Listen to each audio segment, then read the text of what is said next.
Il n'y a pas que la Russie qui lance une opération séduction sur le continent. En Corée du Sud, les délégations de 48 pays d'Afrique se sont réunies pour le sommet Corée-Afrique, la première journée d'échange entre les différents représentants des délégations.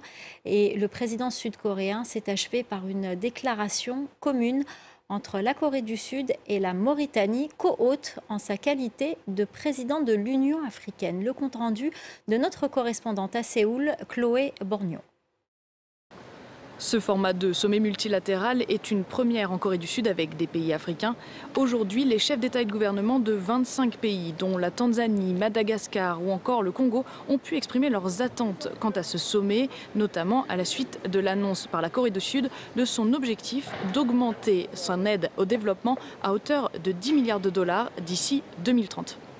Au regard de la place et de la Corée dans le monde, 10e économie mondiale, et de son engagement en faveur du développement de l'Afrique, nous voulons encourager la République de Corée, dans le cadre de notre partenariat, à consacrer davantage de ressources à l'aide publique au développement en faveur de l'Afrique.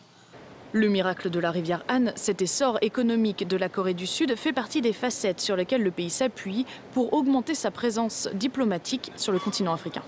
Souvenons-nous qu'au sortir de la Seconde Guerre mondiale, le niveau de vie moyen en Corée atteignait à peine 6% de celui des États-Unis. Aujourd'hui, il s'établit autour de 60%. C'est à ce rattrapage, autant qu'à la prospérité qui l'accompagne, que nous aspirons tous. La Corée, forte de son expérience et de ses formidables succès industriels et technologiques, doit être pour nous un partenaire privilégié.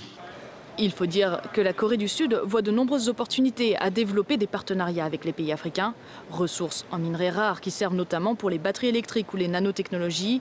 Un commerce en plein essor, mais le pays arrive bien en retard par rapport à ses voisins asiatiques, notamment la Chine.